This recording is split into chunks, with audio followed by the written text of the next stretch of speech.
Thanks for downloading this episode from Teachers Talk Radio. You can find the full schedule and listen back to all our shows at ttradio.org. Enjoy the podcast. This morning on Teachers Talk Radio, can Labour recruit 6,500 new teachers, and if so, how long will they stay? Are new teachers supported enough? How will the private school VAT levy affect the state sector?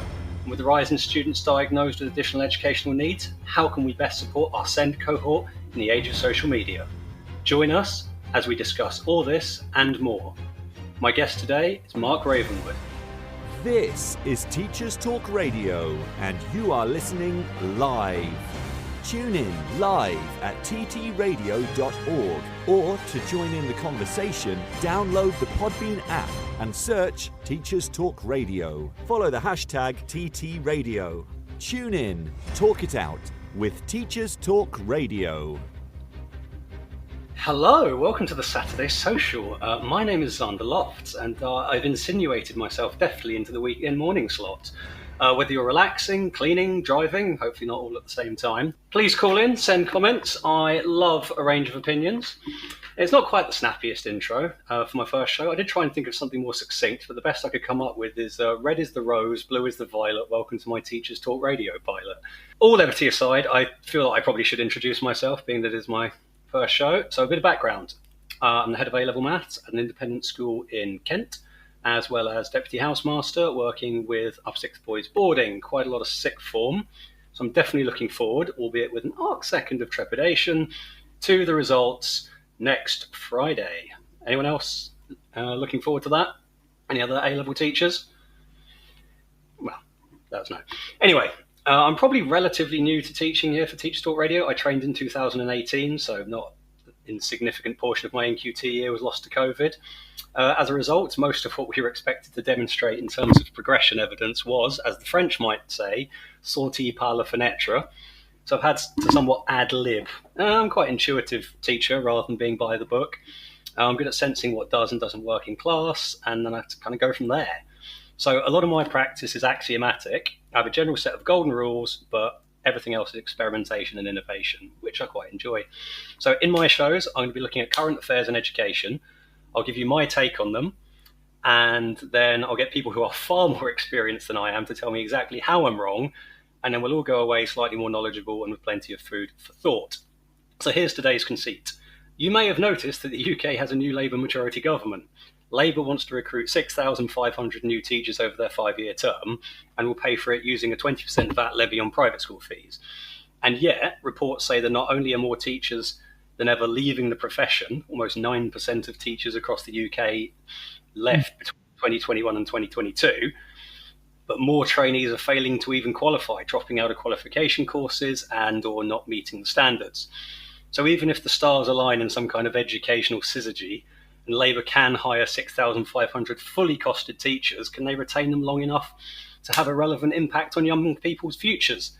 So to discuss these issues with me is my guest, Mark Ravenwood, head of mathematics and housemaster at an independent school in Kent. A lot of variety for you this morning. Welcome to the show, Mark. How are you enjoying your time off? Hi, Xander. I'm enjoying it very much. It's been a lot of DIY and decorating activity for me. Similar. I mean, well, not so much a DIY in that I bought a house last year and I've basically been renting it out while I've been boarding. So a little bit of that, but general sort of house stuff going forwards, because I am boarding at my current school. I realised that we're actually, I think for us being independent school teachers, we're just over the halfway point. I worked that out. I know for like state school teachers, they're about a third of the way in, but for us, we're sort of over the hump now, aren't we? It's rapidly approaching time to start worrying about the results day. Oh, yes. Well, I mean, how much holiday work do you think is reasonable to do? Because the people say that, you get 8 weeks off and you get to do the kind of stuff that you want to do, family, that kind of thing, holidays and whatnot. But there's a lot of prep that goes into starting up a new school. I mean, I try and get most of it done before the holidays, but stuff happens over the holidays, and then we're kind of setting up schemes of work and whatnot. I mean, we've got a new teacher joining at our school, and because I run the A-level side of things, I'm making up the schemes of work and a few other things that I wouldn't have been able to do before the holidays. And you're the head of department, so how much? Yeah, I've been in one or two times a week, every week, apart from the first one when I was busy at my mother's in London, and yeah, spend a few hours in. I make use of, we've got a really good holiday camp at St. Lawrence, and I put my daughter in there, and then that means that I can spend the day at work catching up on things that I would hopefully have done by the end of last term, but didn't actually have time to. Oh, that is serendipitous. Having something on site that that you can put your children in while you also get the work done. It's sort of, I get that there's that sense, especially at boarding school, that you've got that kind of, is there a separation of professional and personal? But I don't know, I suppose you work on a case by case basis. You've got those things that work for you. That's really good. I've got what works for me here, being on site while I let my house out. I think it's a nice option to have, and I realise that we're in a sort of privileged position talking about it from independent school teachers. If you're in state education, that might not quite apply, but all teachers do have that sort of work-life balance, I suppose, to consider.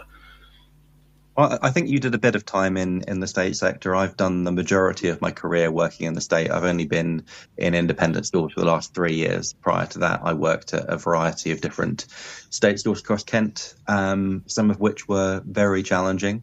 My pay has actually gone down working at an independent school, and people usually think that an independent school, private school, you get paid lots of money. Well, I'm sure there are a few private schools that pay extremely well, but I think the majority pay on par with the state sector, and so you have to rely on the benefits of that career. So, I mean, I very much appreciate that my lunch is free, and it's a very good lunch. I enjoy the longer holidays, even though I am working through them, and I think that the work-life balance during the day is better, but it also has a lot of extras. As you say, during the holiday, I get regular emails from the admissions department asking me to check a candidate and whether or not they will be appropriate for A-level, and if not, what suggestion I might make for them. And then we have various candidates coming in for other year groups that we have to put into sets ready for September. And, the timetables get printed while we're not there. So if you're not on top of the game, then you can end up having to catch up with it when you get in very quickly. Yeah, I think compared to other professions, I mean, regardless of maybe it's exaggerated more in the independent sector, but it's teaching is a career of extremes. You get extreme hard work during the term time, and then you get a lot of downtime, and then through which I suppose there is an expectation of getting some amount of work done. So it's not quite that we work hard and then play hard. It's sort of, we have peaks and troughs of activity, but there's a through line of working on projects that can go across a whole year or years or terms. So someone like me, who it's at my worst sometimes a bit of a last minute Larry, in that I get very, very productive in bursts. But if I have something where they said you have to do 10, 20 minutes a day for 3 months, that would be difficult for me. So I do like the fact that I do get my downtime, and then I don't mind sort of tight time schedules. If you've got to do this by here, and that's a week away and there's a lot of work to do, I will sit down and just hyper focus. That is, I am ADHD. That is one of the trade-offs, I suppose, in that once I focus, I will hyper focus. But perhaps if I were in an office job where I have to have some long-term thing that I'd have to do every single day, and I couldn't just sort of do it in one big block, that might be a bit difficult for me. So that's why I quite like this teaching, especially in the independent sector, because you're right, I have worked in the state. I trained at a state school that was quite challenging. I did my 4 years there. I thought, well, moving on, but I also did supply teaching unqualified through an agency for a while, and I saw quite a lot of things that, on reflection now, have shaped my teaching career for the better. And one of the things I do want to talk about is recruitment and retention. I think recruitment at the moment is very difficult, and the approaches that we're taking to it are really interesting. And I think schools need to take a greater control of their own training process for new teachers. I think a lot of schools expect to be able to just advertise and the teachers will come. But I think that may be true for those with a better reputation. But for the most part, if you're not training your own teachers, then you are going to struggle to get quality coming in. Yeah, I mean, I've got a few sources talking about that. You've got one of the things I'm talking about is not to bury the lead, but is the teacher training process rigorous enough? Is it too rigorous? Is it taking potentially good teachers and putting them off, or is it attracting people who might see teaching as, oh, I'll give that a go, and then they perhaps realise that it's not really for them? And I know I'll get onto that later, but I don't know about you, but I don't see independent schools much in training teachers. I think most training schools are state. We're taking on ECT because they're qualified now. I don't know about how much independent schools train teachers. Do you have more information on that? Absolutely. So you cannot be a lead school if you are an independent school. You only a state kind of broadly comprehensive school can be a lead school in teacher training, which means that if you are an independent school, you have to kind of work with an existing school situation. And we have trained through the school direct route, and we were told that's absolutely fine, but you normally with school direct you spend your whole year with one school, apart from a half a term or a term placement, as we would call it, like a 4 to 6 week placement at a different school during that period, usually in the January to February half term time. And we were told that it has to be that full block, the whole half term of 30 days of teaching time or more, because we're an independent school and we're not providing a wide enough view of what education or teaching in education is like, which is workable. But I find when you throw out for recruitment, you might get ECTs coming in, and that's great. Whether or not they have sufficient understanding of what the role will be at an independent school, I mean, it can be quite intense at times. If they've worked in state for all of their training. But equally, the majority of applicants we get these days are international, and people wanting to come over here and work and requiring a visa. And that's not limited to independent schools. You know, I've done recruitment at state schools, and the majority of applicants you are getting are through agencies, and for, you know, coming in internationally. We as a country don't train enough teachers to fill the vacancies that we have. That's interesting, because I did think that there was some that independent schools tended not to train teachers. I mean, as I said in my introduction, I went from state to independent barely out of COVID, and I think with an ECT, I'm very much a learn by doing teacher. If I'd done the PG, I did school direct. If I'd done the PGCE route, I'd spend a lot of time learning theory and not much time applying it in practice. So, for example, this is my first show. I suspect there will be some technical hitches and other things that don't quite work properly. But once it's happened once, I'll know what to do next time.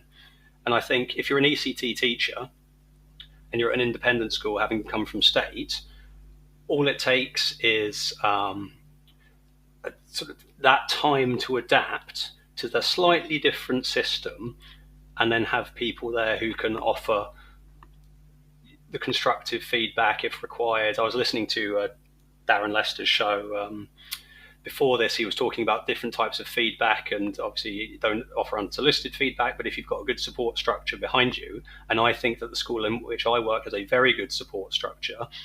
I came in as a teacher with about 1.5 complete academic years, maybe 2 if you count the bit where we were actually allowed back into schools in COVID, with 2 interrupted years of teaching education going from state to independent. And I was very well supported by my head of department and SLT. And I think I'm grateful to them. That's a privileged position, but I do think that perhaps there is something in the process that leads people to quit either before they're even trained or within the first 5 years, because that's the statistic, isn't it? I can't remember exactly, 40% something of teachers quit within the first 5 years for something else, and whether that's a lack of support or something that was there from the beginning when they trained that was never really filled in. I think that is one of the vectors along which we can improve the UK education system for the better, because that is my main sort of thrust as a teacher. This is a sacred oath. Like we are supporting children throughout the one time in their life of optimum neuroplasticity. We've got to make sure that we are able to confidently deliver good education, and obviously learn in the process, because we as teachers, we learn every day. We are learning what works and what doesn't work. But to have that consistency for these students who are going through their one shot at childhood education, I think that I say sacred oath, that's a bit of a exaggeration, but it is, you've got to take it really seriously, because these are the people's lives that we are shaping.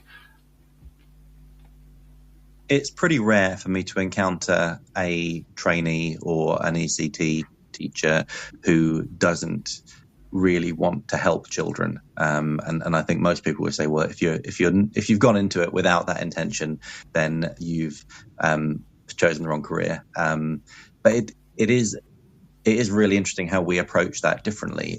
Some people are much more capable of walking in a classroom and engaging with the students straight away, and they can use that as their in. For other people, it's expertise. So, they are clearly an extremely able person in their subject, and because of that, they have their in with certain children who want to really desperately learn that knowledge. So you have to know your audience, and it does lead to different people falling into different parts of the education sector. There are elements of working in a state school that I found difficult at times, that I find easier in independent, and vice versa. There are things which, when I'm working in an independent school, I find quite challenging at times.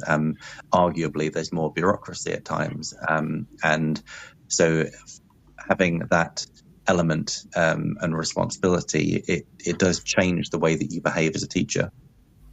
Oh, absolutely. I mean, speaking from personal experience, and so whatever good anecdotal evidence is, but on my teacher training course, 2 people dropped out before the course finished. I don't know why. Perhaps there are other reasons behind it. But then in the school in which I trained, there are a number of teachers who would be gone within 3 to 6 months. And I think there is a vicious circle behind it, because when you have high teacher turnover, certainly for sought after subjects, I mean, I've heard, not from my current school, but from places before that, when you need a teacher, when you don't have the luxury of choice, you will go with someone who, I don't know, may not be the most suitable candidate, and then long term, is that the best choice for the students in front of you, just to have someone in front of them? I know that it's more nuanced than that, and I don't want to sort of sound like I'm casting aspersions. This is just kind of an observation, and I have my own theory on it, and I'm happy to be proven wrong. After the news, let's do the ads first, then the news later. I'll go into the main topic where I found a story that found this evidence for teachers dropping out and not completing their training. So we'll get onto that in a sec. I'm just going to put on the ad break.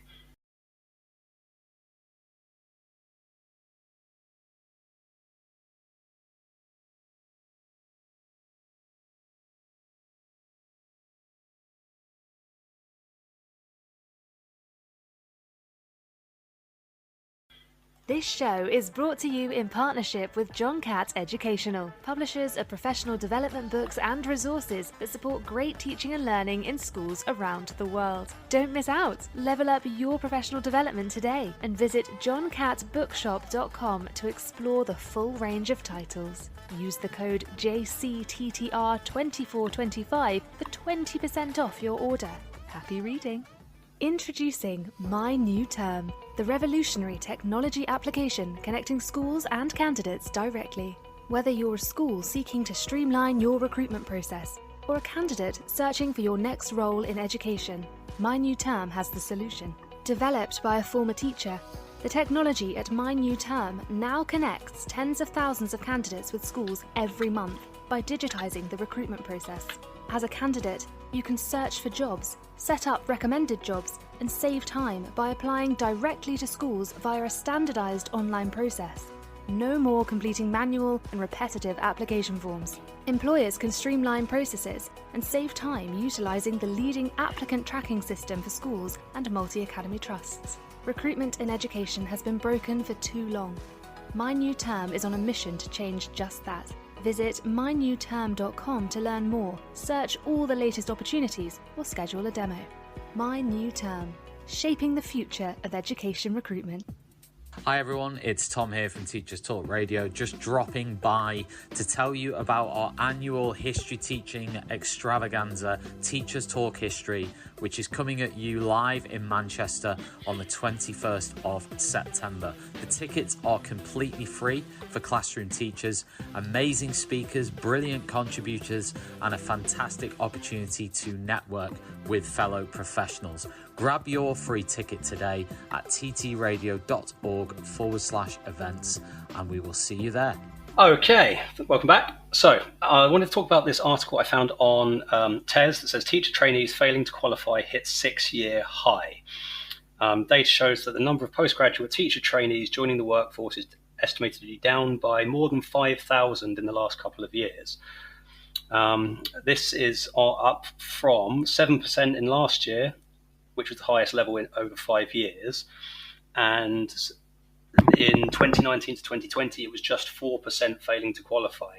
And these statistics don't include people who dropped out in the first 90 days of their course. These are people who have stuck with the course and have ended up not qualifying. Now, I'm going to take this article neutrally and I'll say this is a good thing or this is a bad thing, but does it suggest anything about the teacher training process that almost 10% of people training to become a teacher do not meet the standards?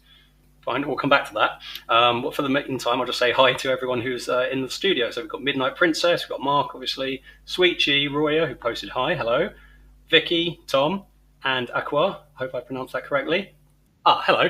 Hello to everybody. I think it's really interesting that we've got a higher dropout rate, but I'm not sure whether it's something to be concerned about or not. As you said earlier, getting the right people in teaching is arguably more important, even if that is a slightly more, if we're encouraging more people to get into it and train, then good for them. I wonder how much of it is related to the level of bursary that you're able to get if you go into teaching now. Because if you're not sure what you're going to do with your life, it's not a small amount of money that they're offering to come in and give it a go. Yes, the bursary, I suppose, is to fill in the gaps for the sought-after subjects of maths, computer science, physics, I think, are the main three. Yes, if you want to teach a non-highly sought-after subject, English, humanities, I could be wrong on some of these, so if I am, please correct me. But I would have thought that if you already commit to that, the sunk cost fallacy kind of kicks in that if you put money towards it, you're less likely to drop out because, less likely to drop out optionally, I suppose, because you've already put that money towards it. Now, that's not to say anything of people failing to meet standards, but it does make me wonder if it sort of narrows down the focus to people who are perhaps not meeting the standard. And if that's the case, that we can take that as a morally neutral but professionally slightly positive, in that we are managing to get more people who are the best possible candidates for training. I could see that as a controversial plus point, but does it raise questions about people who perhaps learn more on the job? So, for example, if I'd been assessed at the start of my teaching career on my time of being a supply teacher, if I were judged based on that and a small amount of written work on a PGCE course where I hadn't demonstrated my credentials in the classroom, I may have been deemed as insufficiently meeting the targets, and they could have failed me from that course. What helped me is that I had the ability to go into a classroom and obviously make some mistakes, but have that feedback on the job to make sure that I wasn't repeating the same mistakes. And perhaps our trainees not given, this isn't a question I expect either of us to be able to answer, because neither of us is a member of a training organization. I know you're very well accomplished, but I don't think that you're in that field, are you, of how teachers are trained in depth? I could be wrong. Well, I do. We had a trainee teacher last year who I mentored, and that was through a group that's now actually folded and joined up with a different group. And I've also had mentoring training with Christchurch University, because we had a trainee come from them to do their PGCE last year. Now, I personally think that I did the PGCE. I actually did the 7 to 14 program, which doesn't exist anymore as far as I know. But I did one placement in a primary school and one in a secondary. And I don't feel like it adequately prepared me for the job that I then started. Whereas I personally think that the people who go through like a school direct or a teach first approach, teach first is the one where you get some training during the summer holiday and then you effectively go in as a slightly reduced timetable teacher from September, being paid by the school to do that. And I think that's a good program, but it's intended for quite high performing graduates who may not want to stay in teaching very long. It's kind of like a teach before you go into London and work as a banker or something. It's and we hope that they get hooked, but if they don't, then we've had a few years of good teaching out of them and then they've moved on. Sorry. So there's quite a range of different routes. The PGCE one, where you spend a lot of time in university, and you're being, you've got quite a lot of contact time with the university training team at the start, and then it drops down to 1 day a week after that. I feel like you probably are spending more time on the academic course than is really helpful. And really what we need, they've extended the ECT to 2 years now to give people more experience and more free time to improve their teaching, pretty much because we need that time to really become quality reflective teachers. I guess I've had a range of experiences, and where the school is able to help choose who comes to work for them, I think that helps a lot. So with School Direct, you don't just have someone turn up at your door, which you do with Teach First and with PGCE. You interview them. So they apply to an organisation, and then the organisation sends you their details. You say, would you like to have them for an interview? And then you meet them and decide if they're going to be a good fit for the school. And I found that is the most effective way to get quality staff in. But having a range of different routes is obviously good for getting the maximum number of teachers in place. I stand somewhat corrected that you do have that, and that's why I wanted to talk to you on this, because you've got quite a lot of experience on that. I think we're in somewhat agreement about the active approach of School Direct being perhaps better for having that feedback and refinement of people who might not appear to be much on paper going through the PGCE. Again, could be wrong on that, but I got that impression. So why are record numbers of teachers quitting the profession? Now, I mean, my theory on this is probably because and potentially an increase or a decrease in the ability to manage behavior in the age of social media, difficulties with conflicting or unclear guidance from the government on how to tackle the upcoming social issues, and also use of social media, and the root of all evil, the money. Yeah, some people worry about the money. I don't think the money is that bad that it prevents people from going into teaching. I know that it feels like we've been at a standstill for quite a while now. I'm old enough to remember when Gordon Brown promised us a big increase, and then we went into a financial crash, and that got put on hold for 5 years and never happened. So I feel like the money is significant, and I feel like we haven't had a decent pay increase for a long time, and the 5.5% that's being promised to the state sector is very much needed. But I don't think it's the main thing that keeps people in teaching. They do say that the thing that keeps you at a school is being part of a good team. So it's not actually the nature of the school. It's not necessarily the pupils and how well behaved they are or anything like that. If you're part of a supportive team that you enjoy going in and seeing every day, you are more likely to stay, even if the actual teaching environment is not as good as you'd hope, because you feel like you're part of something, and also you don't want to let your colleagues down by leaving. So I think that is a major factor, that maybe we don't have the team spirit that we perhaps used to. A lot of the new build schools don't tend to have proper staff rooms, and we are very overstretched in terms of time. So people don't tend to meet up in staff rooms at break and lunchtime because they're too busy dealing with detentions or phoning parents or something like that. So maybe the lack of community spirit is part of it. I think that's a good point, actually. Getting into the money side of things, getting into teaching for the money is like going to England for the summer holidays for the weather.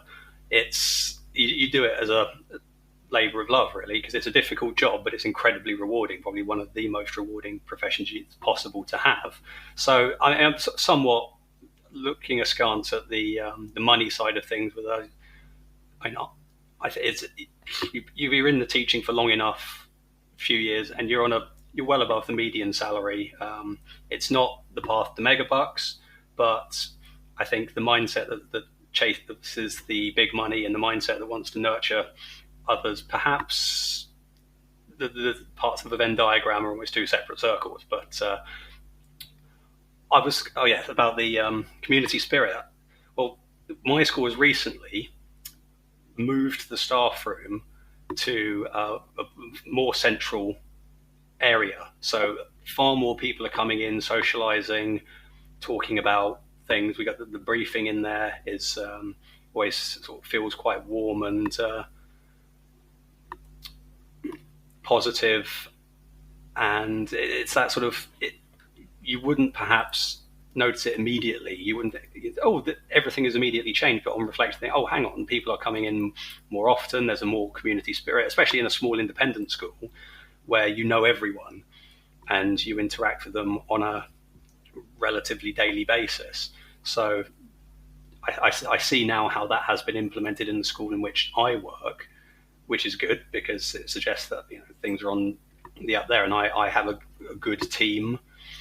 We are getting a new member of the team, but I met them over the holidays. They seem really good. Really looking forward to interacting with them. Obviously, like cross-curricular, cross-subject teamwork. I work with physics department quite a lot for the sort of A-level crossover, because most people who do the A-level maths do A-level physics, so there's a lot of interaction there. So it's easy to kind of just pop along to someone and have a nice conversation and talk about how things are going, and also just say how so-and-so doing in their subject, anything to bring up that might be more difficult in a bigger school that doesn't have that team environment. I know what you mean by the new build schools, where it's all high tech, but they haven't quite got the character, not the character. I don't know the I don't know, say personality. I'm struggling for a word that means the kind of the feeling of the school environment. And I suppose if you feel like you have nothing other than teaching the children there, if you like, it can be easier to end up feeling like you're going through the motions. And obviously that's where teaching goes to die, when you feel like, oh, I'm just doing the same thing over and over again, if you lose that passion.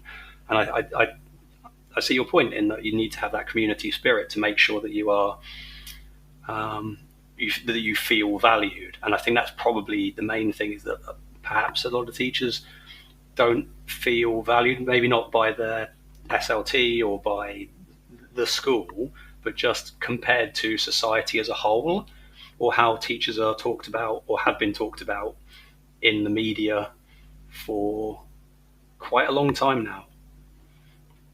I think it's quite difficult to build a community where you all get on really well, and sometimes it happens just organically, and you're quite lucky to have a team that comes together who get each other. I know someone who went to a school, and the first thing they offered them was a Diet Coke, and said, we just wanted to check because everyone here drinks Diet Coke, and if you don't, you might not fit in. And it was a little bit of a joke, but it was a thing that they would take it in turns, buying a crate, so there was enough for everybody. And that kind of environment, I mean, moving to my current school, St Lawrence, we have a really vibrant community in the common room, where a team of the senior leaders mixed with the support staff working on the Times crossword every day. So they will literally, take it in turns, sitting around a semicircular table with the crossword in the middle, and anyone can go and join in and have their own ideas.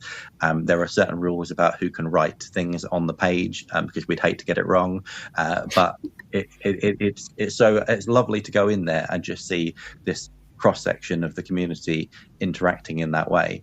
And then there's also like a comfy area in the middle where people sit down for a chat. Coffee is served every day, and that's a big thing for me, is the availability of quality coffee. Yes, agreed. If I work in a school and they go, oh yeah, you can have as much coffee as you want, but it's always empty, and it's the worst possible coffee they can find, it will not satisfy me. And in fact, one of the best schools I worked at in terms of that was one in Maidstone, and basically at break time they had one of the ladies from the cafeteria would come down, and they'd baked cookies in the morning, and then they would serve real coffee, but you had to pay for a cookie, so it's 50p for a cookie, but then you got the service of being poured your cup of coffee that you could go away with. You didn't have to buy the cookie, but everyone pretty much did, and that paid for the cost of that staff member. So it was really great to have that service and feel like, you know, you were feeling valued in going in there. And it was a reason to go at the start of break time to make sure you got your coffee and the cookies hadn't run out. And you need that. You need a reason to come into a community. We have a habit of saying we're too busy. A previous school that I worked at, we had an opportunity for well-being afternoons, and we would go off-site and do different things. And some members of staff would be like, well, for my well-being, what I want to do is catch up with my paperwork. And that's great, but it does mean that you then end up in an office all the time or in your classroom all the time. Another school that I worked at, I was there for 5 years, and for quite a large portion of that, I would arrive in the dark. I'd go to my classroom, which had trees out the back, so there was no light coming into the classroom, and then I'd leave when it was dark. So all I would do all day would be in fake lighting and then drive home. It's interesting that such a small thing like having a coffee opportunity, or something that's you barely have to invest in it, and people invest thousands in how to keep your staff happy and all of these sort of, I don't know, I hesitantly use the phrase new age initiatives or blue sky thinking, and all you need is that just a little something that shows that it's not a token. It's not like, oh, Pizza Friday or something, but it's just a community something that brings people together. Because it's not about, I don't think as teachers that we want to be spent, we don't want vast amounts spent on us at certain occasions as sort of gift. We just want something consistent where we know that we are part of something bigger. And it's great that you mentioned the Times crossword, because we, a small part of the boarding team at our school, we have the New York Times Games app on our phone. So we do the Wordle, the Connections, and the mini crossword as a kind of a competition. And then we have a WhatsApp group where we just compare scores and talk about it. And it's just a little extra thing that we have on top of, I suppose, the small family that we have in the boarding team. Now, obviously, we would also welcome day staff who wanted to join in on playing daily crosswords and word searches and whatnot. But it's just that kind of, you look forward to, I'm going to do the puzzles this morning. And you talk to them at breakfast or around the day, and it just adds that little something. And it's nice to see that there's that link that other schools are doing. It's not just something that we're trying out, it's working for other people, so it's probably working for us. And I think that does add something. It's very difficult to quantify, but you'd notice it if it wasn't there anymore. And I think if you go to a new school and you have to learn all the new kind of features that you expected to see in your previous school, and you have to adapt to new things. And I suppose it does hopefully mitigate someone wanting to leave their school for somewhere else, because obviously if there's a promotion that you wouldn't get at your school that somewhere else is offering, or there's a breakdown on personally or something, and it's the best choice for yourself, for your mental health or whatever, I can understand that. That's perfectly reasonable. But just having that kind of community spirit to retain teachers who make it through the difficult times, because all classes can be difficult. And yes, it's very rewarding, but you do have to go through the ringer rather to get there. It does take that edge off. And I think this, not to make any sort of judgment about people who leave their jobs for whatever reason. There are myriad reasons for it, and of course, case by case basis, people respect individual decisions. But on the whole, if we are as a profession looking to retain the best teachers, it is worth understanding why people might, the reasons people might want to move on when all it could take to, maybe not for that individual person, but for the community as a whole, is just a small little something that shows that community spirit, because you talk to teachers what they like about their schools, and one of the first things they say is, I love the community, I love the spirit. It's something that they can't quantify, but they know when they feel it. And I think that is very difficult sometimes and very important, and schools that can do it are ahead of the curve in terms of teacher retention. Yeah, definitely. And some of that does come from the head teacher, but also we do have this level of impact that every member of staff has in being part of that community. And the ones that don't have that are the people who are so tired that they are arriving at the last minute in the morning and then leaving as soon as they can at the end of the day, because their life is outside of school, whereas we're spending the majority of our waking time, those of us who aren't up till 2 a.m, at school. And so, that is your life to some degree, and then you're going home potentially, and a lot of teachers are taking marking and paperwork home with them as well. So you're always teaching is such a huge part of our lives, that it, affects relationships, friendships, and, there's a reason why a lot of teachers end up marrying teachers. It's because other people don't necessarily understand the pressures and the different times that it's going to be a challenge.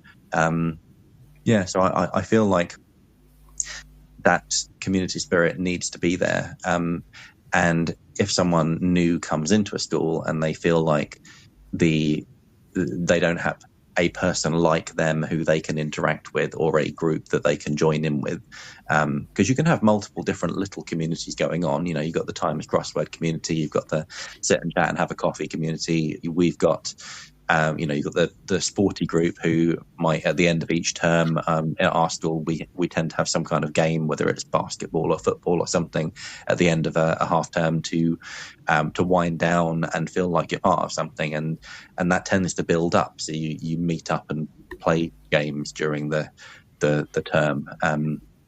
That having that clique that you can engage with is going to make you want to stay and be part of that. And it may not be within your department even.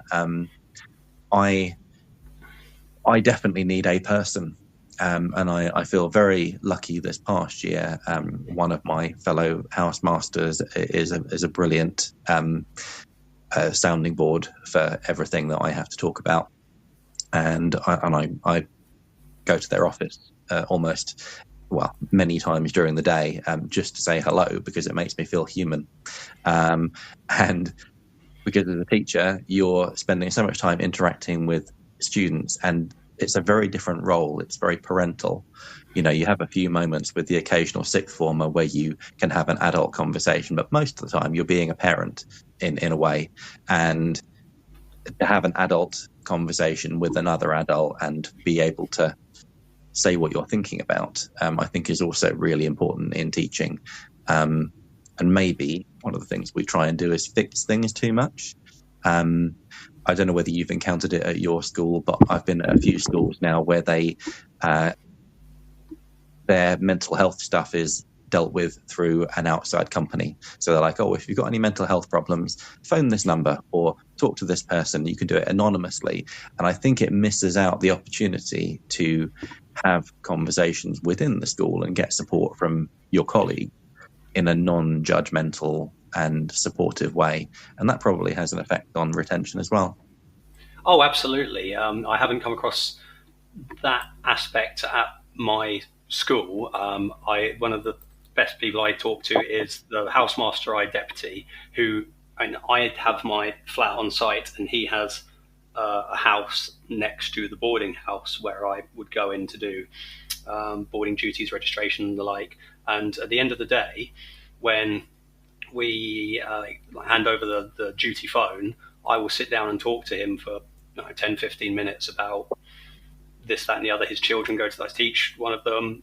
There's a very nice kind of like a family situation. One of the things I was going to say before I thought of this was that changing schools is kind of like moving house, almost literally, especially for people like us, where we're if we in the pastoral side or boarding, So if someone is new to the school, it would be like, well, what would you do if someone moved to your neighborhood? If you were that way, if you were, sort of friendly neighbor, you'd make them feel welcome to join the street, or in this case the school and the environment.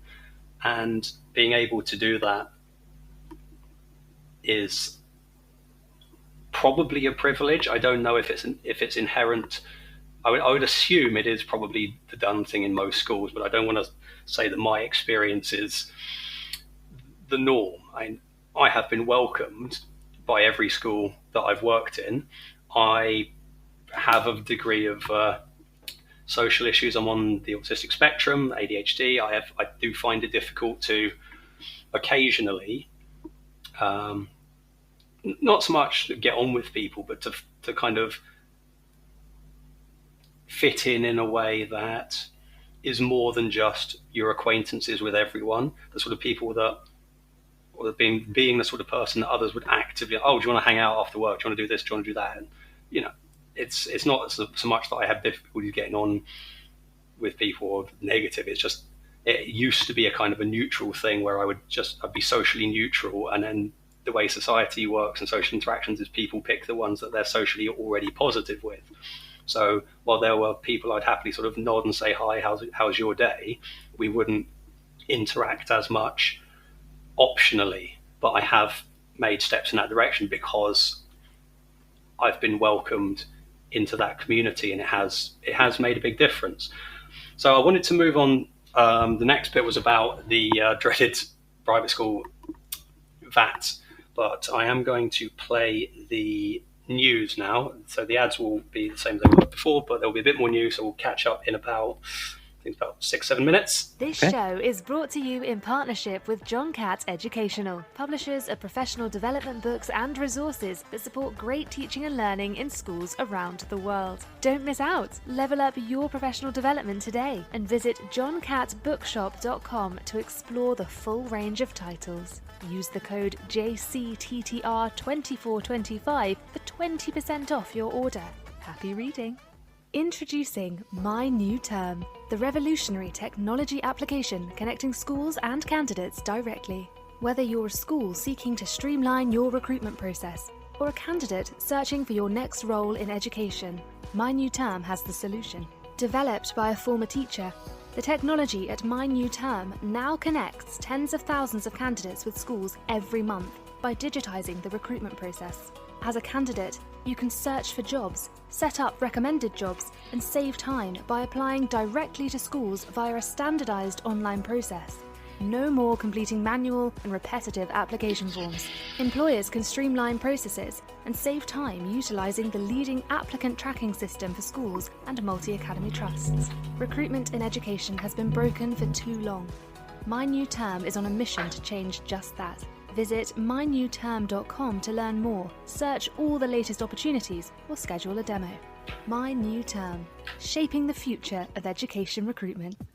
Hi everyone, it's Tom here from Teachers Talk Radio, just dropping by to tell you about our annual history teaching extravaganza, Teachers Talk History, which is coming at you live in Manchester on the 21st of September. The tickets are completely free for classroom teachers, amazing speakers, brilliant contributors, and a fantastic opportunity to network with fellow professionals. Grab your free ticket today at ttradio.org/events, and we will see you there. This is Teachers Talk Radio, and this is Teachers Talk Radio News.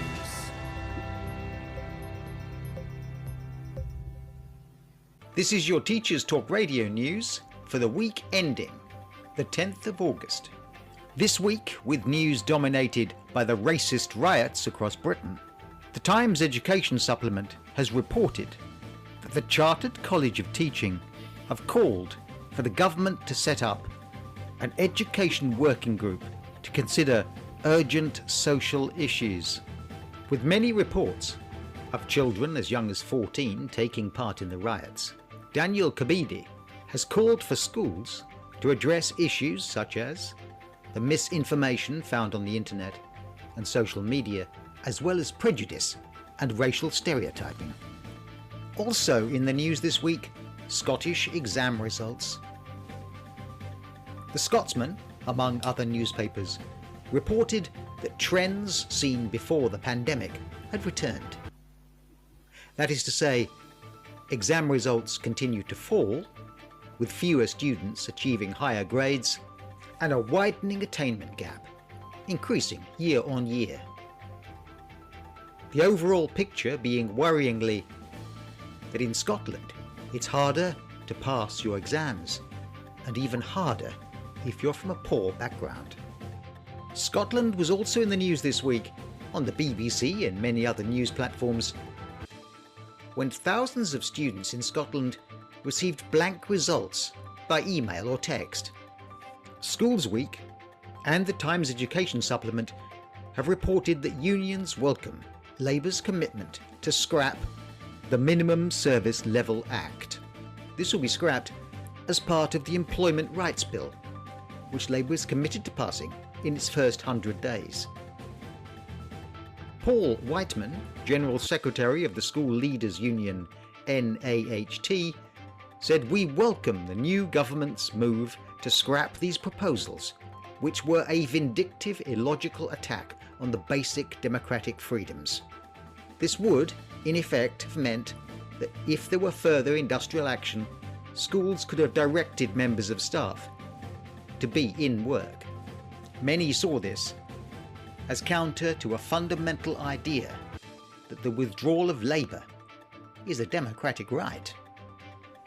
iNews reported that the previous Conservative government spent $1.2 million on plans to build a second school run by Britain's strictest head teacher, Catherine Birbalsingh, before scrapping it, realising that there would not be enough pupils. In line with current trends that will see pupil numbers falling steadily over the next decade in London and across Britain. As previously mentioned, A-level and T-level results day is approaching next Thursday on the 15th of August. The Guardian reports that UK's leading universities have thousands of undergraduate places unfilled a week before the A-level results are published, meaning that more school leavers are likely to gain places than in recent years. A survey by the Press Association found that members of the Russell Group of research-intensive universities were advertising nearly 3,900 vacancies on courses for domestic undergraduates starting in the autumn, compared with 2,000 at this point last year. So the advice this year to all students is that if you don't achieve your first or second choices, there may be many very attractive opportunities through clearing. And finally, in a week when prospective presidential candidate for the Democrat Party, Kamala Harris, has chosen ex-school history teacher and sports coach Tim Walz to be her running mate, a man who championed LGBT rights and free school meals for all primary school students in Minnesota, the state of Utah has banned books by 15 authors, including Margaret Atwood, Judy Blume, Rupi Kaur, Sarah Maas. This marks the first time books have been banned across an entire state and not just individual districts. These books will be removed from all school libraries in the state of Utah and destroyed. This has been your Teachers Talk Radio News with John Gibbs. Welcome back. And remember, the John Cat books, the code is JCTTR2425, I believe, for 20% off John Cat books. I've started to look into them myself. They're on a range of topics and pretty interesting, depending whether you're a teacher or a leader or whatever. There's so much on there. So, two of the topics I want to talk about. One is the VAT, and I want to talk a bit about SEND strategies in maths and elsewhere. So, let's jump in head first. We know that the Labour Party is planning to levy a 20% school fee on independent school fees. that's purported to raise £1.6 billion in VAT, but people have crunched the numbers, and I think it's more likely to be about 1 billion or slightly under. So how is this going to pay for 6,500 new teachers and give a 5.5% pay rise to the state sector? I am slightly out in the dark here because these are things I have listened to and read. I've done a bit of the calculations myself, but any kind of extra knowledge would be wonderful, because this could go in so many different directions. Yeah, it is a big question. I know that there were a number of studies that looked at the financial impact on the country of increasing the fees by adding VAT onto them. And of course, the response that we were given was that we don't necessarily have to pass that cost on to the parents. But realistically, particularly post-pandemic, a lot of independent schools are still recovering from a period of very little income. And so where they're trying to currently balance their books from that period, to then add an additional need to make cuts or whatever to avoid those costs, it is a real challenge. Even state sector schools are struggling at the moment. I've seen one not far from yourself who are currently about to sell off some land in order to pay to build a new sport complex. And I just think, all schools are struggling financially. And as you say, the maths doesn't quite add up in terms of the cost of those new teachers. I presume that what they're thinking is that is not 6,500 new teachers. That is 6,500 new trainees who then fill spaces that are already there, and those spaces are already costed. So we're not looking at creating new paid teaching jobs. What we might be doing is replacing supply teachers who are more expensive, international teachers that are more expensive, so that perhaps if you look at it in the round, that additional cost may not be entirely borne by the £1 billion we're talking about. Well, you mentioned the bit about they'll be paying for new trainees, and we cycle back to what we were talking about earlier about trainees dropping out. There's pleasing circularity to today's arguments. I have completely blanked. That's fascinating. Oh, yeah. So they're going to I agree, they're going to get new trainees because they presumably can't, if it's not realistic to get the teachers already there, because new teachers are going to be from people who are, over the next 5 years, are going to choose teaching as a career, go to university to potentially, I know not every teacher does education at university, but they will spend 3 or 4 of those 5 years labours in power just getting the education to then go through to become a teacher after that time period. Obviously, averages at $1,300 a year, so perhaps they'll be getting in teachers from elsewhere. But it does seem there are questions there about where are these teachers coming from, and if the maths doesn't quite add up, how are these going to be costed? Other than, because I don't know if replacing teachers with cheaper ones is the bit that closes that financial gap. I say I could be wrong on that. It could add up perfectly, but there's the questions that I feel like are worth asking. Yeah, that additional costing, I mean, I don't think what they're looking to do is get that £1 billion and then spread it across the existing schools. I think that there will be an increase in funding for schools, but the other thing they might do is look at the way the funding is allocated. So traditionally, funding has to be broken down into like a personnel funding and then a infrastructure funding. And so if they allowed what they did in the think it's the last Labour government, was they allowed people to spend some of their infrastructure funding on teaching, but it was quite.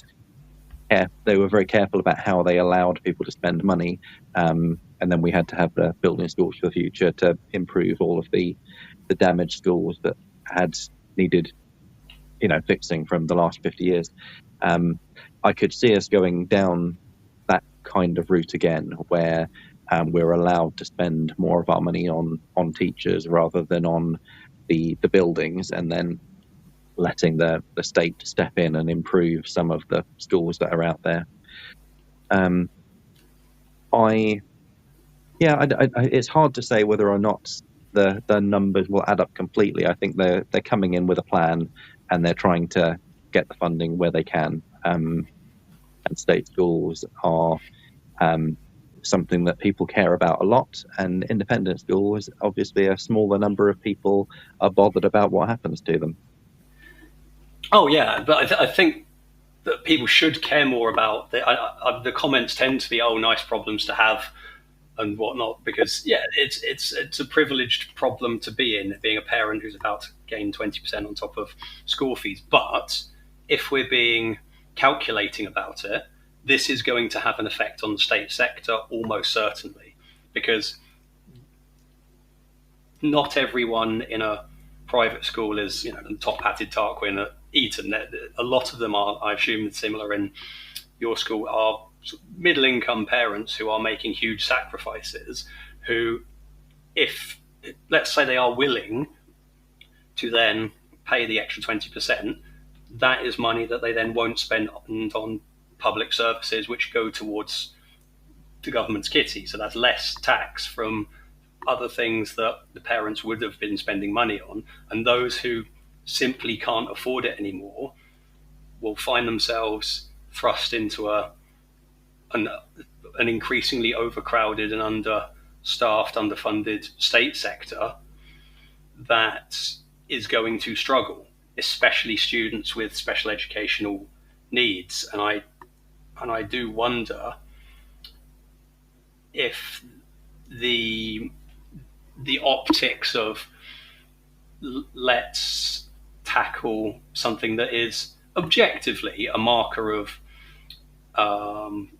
privilege in this country, the private education system, and then make it more elite by making it more expensive. Because I have no doubt in my mind that the international students who end up boarding, it won't affect them in any way, shape or form, because they do tend to be the richer families who can already afford to send their children abroad. So the extra 20% probably won't be the tipping point.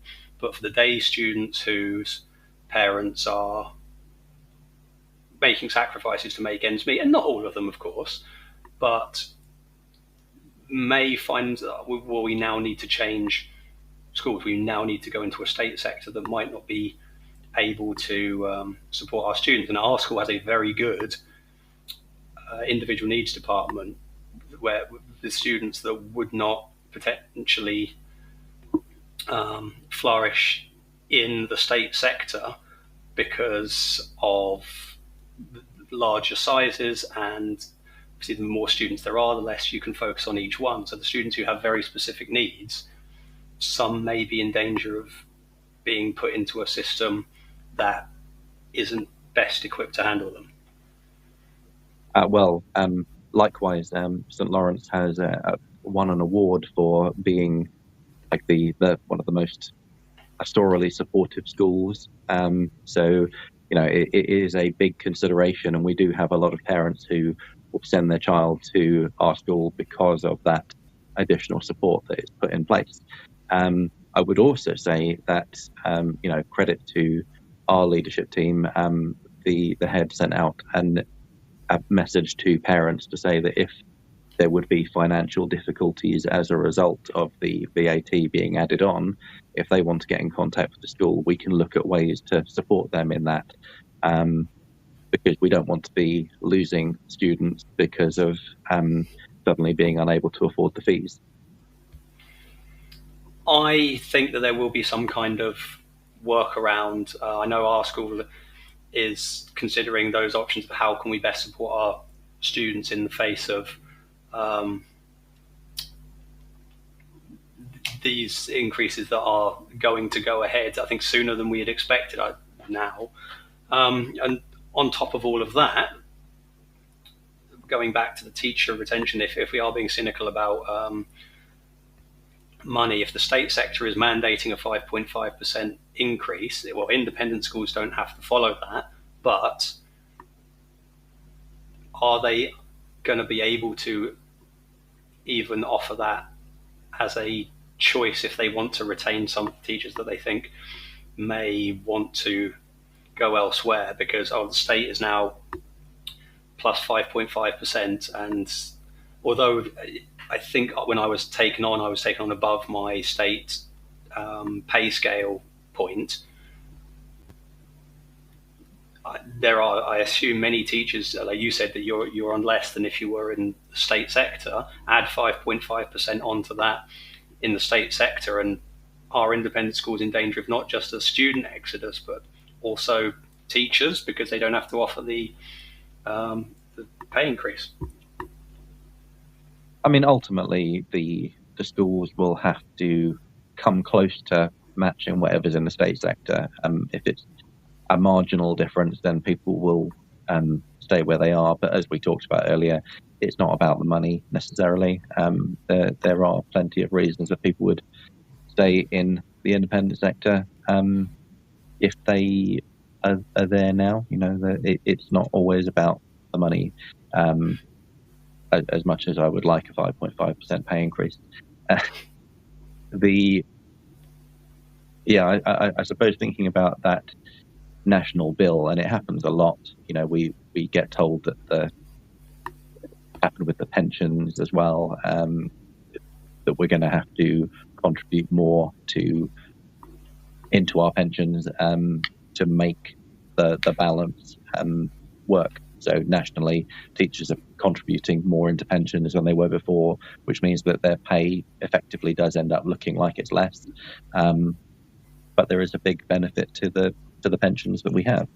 I guess we're hoping that every school can manage with this pay increase, and that the government funding will support that. Realistically, do I think that the money they're getting from the independent sector will be enough? No. But I think it will make a big enough starting point. I guess they're also, although they've opened up 6,500 places, we don't know how many people are going to actually take those up. So that might also affect the numbers. I did also want to say that there's been a change in the way that we do some teacher training. So they've introduced these teacher apprenticeships, which is where if you have experience in teaching already, it's very similar to the paid school direct approach, which is where you go straight in as a teacher rather than being in a classroom with another teacher. So you're paid effectively to teach an almost full timetable. And the apprenticeships of people who are in schools. So what they'll be looking to do is any teaching assistants or staff who have a degree and might have an interest in teaching, that they then get them into teaching straight away, and they can fill those empty roles as a teaching apprentice and still do their training kind of within the job. That's a really good idea, because that's basically what I did.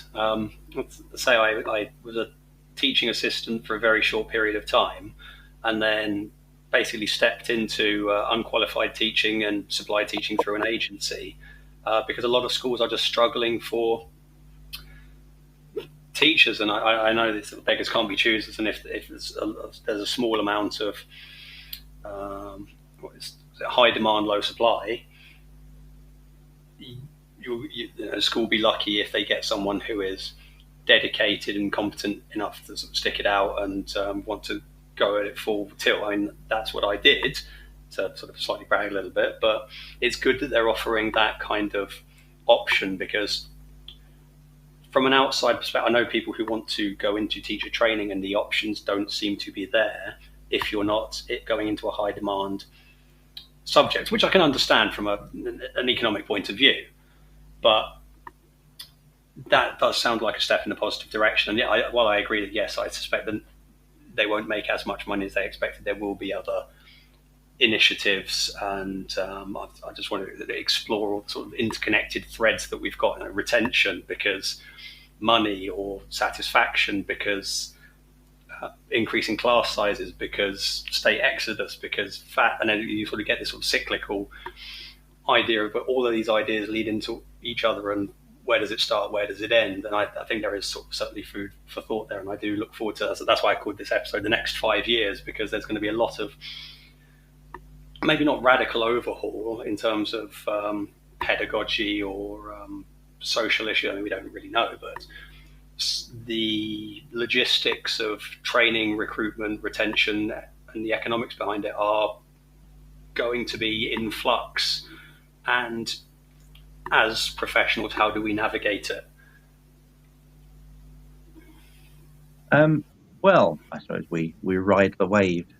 It's been changing for a long time. Teaching is not what it was when I started, and it definitely is not what it was when the senior colleagues that I work with started. I mean, I remember I worked with a maths teacher who was a very good maths teacher, but she'd actually started as a DT teacher and had done a conversion course when they offered it in the sort of 80s or 90s. But she didn't have a degree. She had gone into DT as, I forget what they called them, but they effectively, teaching wasn't originally a degree profession as such. And I wonder whether we'll start moving back in that direction with people being put in classrooms, similarly to what's done in the further education sector, where you have skilled professionals going in and sharing those skills. Teaching T-level doesn't necessarily require you to have a degree in that subject, because you're teaching, plumbing or engineering or something like that, where it's a skill based rather than a knowledge based subject. That's fair. Although I would say if they are going to bring back the degree requirement, or having a degree in that subject rather than any subject, good luck. Even more good luck with getting the 6,500 new teachers, because speaking personal level, my degree is in English literature and creative writing, because I made very silly choices when I was 16, but I do have the qualifications in like A-level maths and further maths. I did a conversion course and walked it, and even outside the independent sector, where I know there are slightly more flexible rules with employment, I was taken on for school direct training to do maths, and I think the process would have, because I did school direct, it would have easily filtered out whether or not I had the required subject knowledge to deliver that course content. And I've always been a bit skeptical of this idea that you need to have one level above what you're teaching. So, for example, if you're going to teach A-level maths, you need an A-level in maths. That's reasonable. Or I suppose if you were really good at the conversion course, but if you don't have a bachelor's degree or higher in maths, does that add, or does not having it subtract from your ability to teach A-level? And this isn't just asking for a friend just in case, because in the years I've been teaching, although it's only technically 6, I've proven that I've got subject knowledge to deliver that course content. But I do feel like if they're going to up the requirements even further, they are going to have difficulty not only retaining but obtaining 6,500 teachers. So I'm not sure what your take on that is. You might be a purist on no degree, no teach, but again, that's what this show is for: discussions and potential disagreements. No, I think that if a person has the skill to deliver what they're teaching, that's great. I've certainly had to teach a variety of things in my time. I ended up teaching computer science last year to a group who were finishing their GCSE, and my coding is not up to the level required for that. Luckily, I have quite a range of other skills around it, but it was a challenge for me to be able to fill that in. So I'm looking, keeping up with the students is important in that regard. I suppose that the difficulty with A-level maths students is that they're often intelligent beyond their years, and they will have a question for you that is, if you're not able to access beyond the A-level curriculum, you may not have the answer to the question, and that is difficult when you're the subject of authority. Quite lucky within my department, I've got some really fantastic, highly skilled mathematicians. So if necessary, I occasionally refer people to go and speak to somebody else. Yes, I've met one of your Michael. He came over to do some tuition. He's a lovely guy. He did. Did you know that he won Kent Teacher of the Year this year? I did. I saw that. I think I commented on it. Well done, him. It was great guy. But what was I going to go with that? So I take your point about if students have questions beyond their years. That is true, because in my last school, one of my students, he's at university doing engineering mathematics, and he's got a YouTube channel where he teaches stuff that is beyond anything I ever taught him. But it just so happened that I'd been looking at undergraduate mathematical methods, and he was doing things like Laplace transforms, and I just happened to be able to join him in on that one. So I suppose there is that sense, but I feel like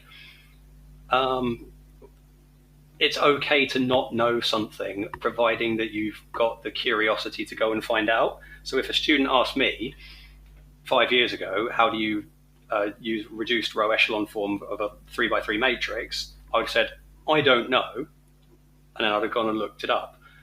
Because I think, as professionals, we do learn continually, whether that's strategies in pedagogy and professionalism, or if it's subject knowledge. I constantly keep up with the A-level further maths.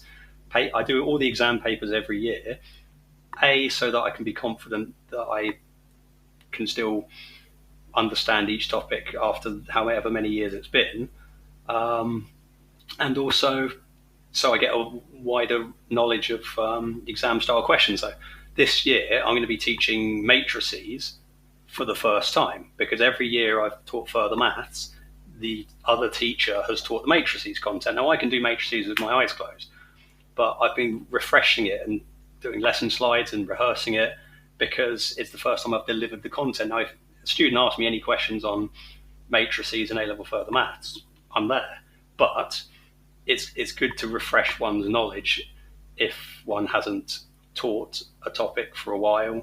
Obviously, if you haven't actually delivered it before, it's kind of mandatory, but your scheme of work year on year might mean that you haven't taught, year 7 fraction for ages. You might be brilliant at algebraic fractions, but how do you deliver that content to a basic level if you haven't taught it for a while? So I am a champion of sort of constant subject knowledge enhancement via looking at exam papers, so that you've got that knowledge of what will be assessed going forward, because there are plenty of questions that haven't appeared yet in a further maths paper, but they could easily come up. So keeping abreast of that, I think, is really useful. Absolutely. Funny you should mention year 7, because I haven't taught young students in quite a long time, and I've given myself a year 7 group this year, and we're delivering the White Rose curriculum, which I haven't taught myself in quite a while. So I'm quite excited about it. But that's my year. I wouldn't normally get to do it, but I'm very lucky that our teachers who have the GCSE groups are taking them through into year 11, and I didn't have a year 10 group this year, so I haven't had to teach. I won't be teaching year 11 this year, or at least that's the plan. So I'll just be supporting with them instead, which I think will be really good for our ECTs, because I can go in and work with them in their year 11 lessons.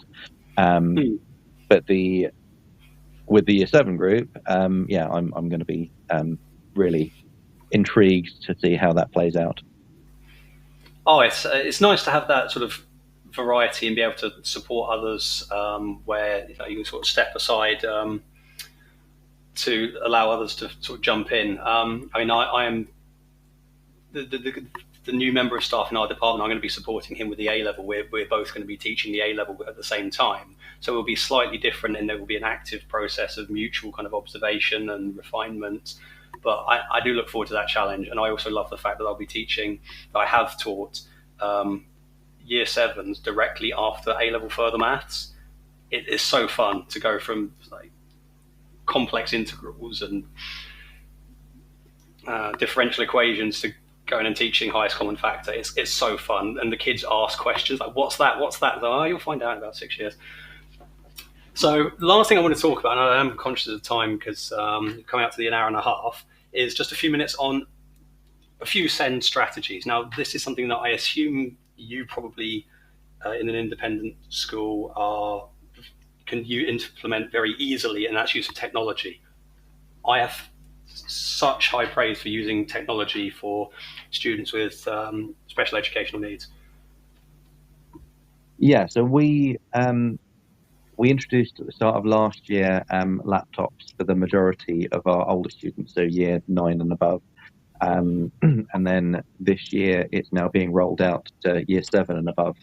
So everyone has a Microsoft Surface or an equivalent level laptop. And we're using, Microsoft Teams and OneNote to deliver all of our teaching. And that has been positive for the most part. And we can see how it's going to progress over time.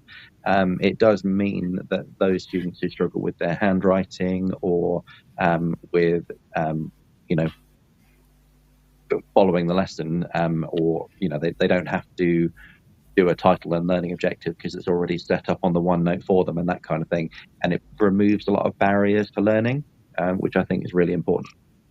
Oh, absolutely. I've got some younger students with sort of autistic spectrum conditions and some sort of selective verbalism who would be very difficult for traditional teaching methods to help, but putting everything on the iPad, it gives them the agency. So I use Google Classroom quite a lot.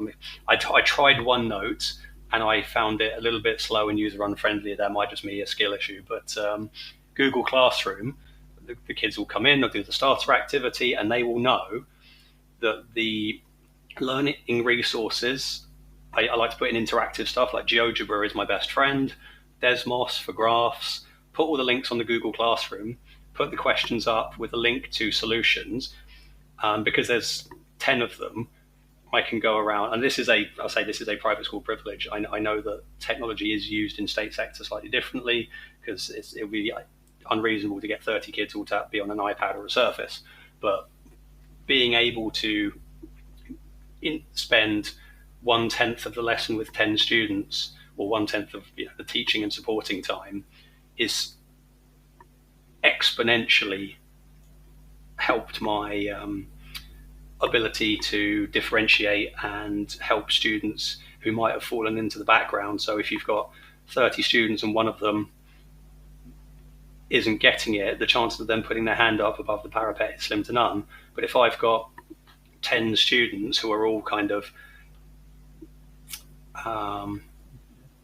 I suppose this is down to how you set up your classroom ethos.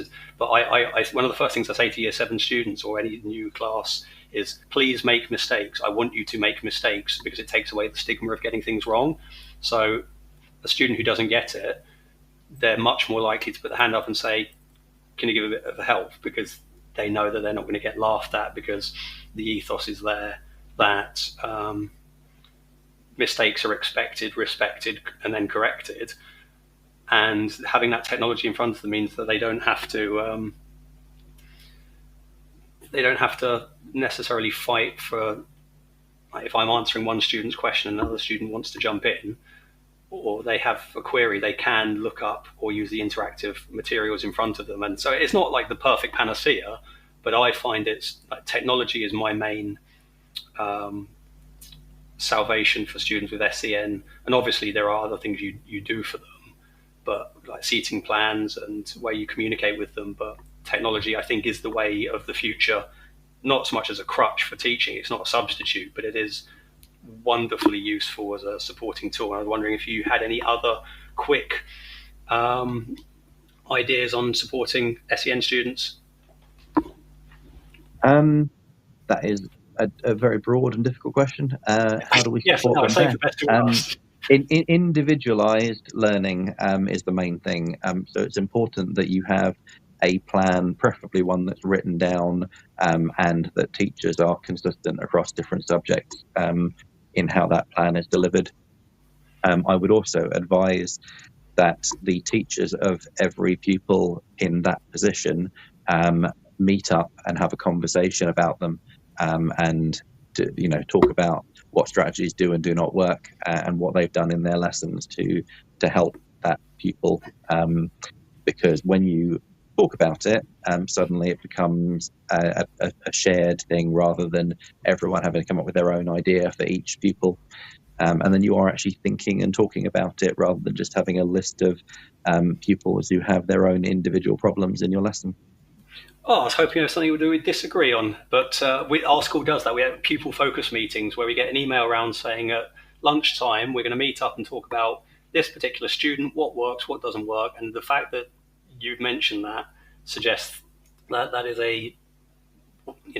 a common, or at least something that works. So that is very promising for the students that I have going forwards into next year, because there are plenty of those opportunities to have those meetings.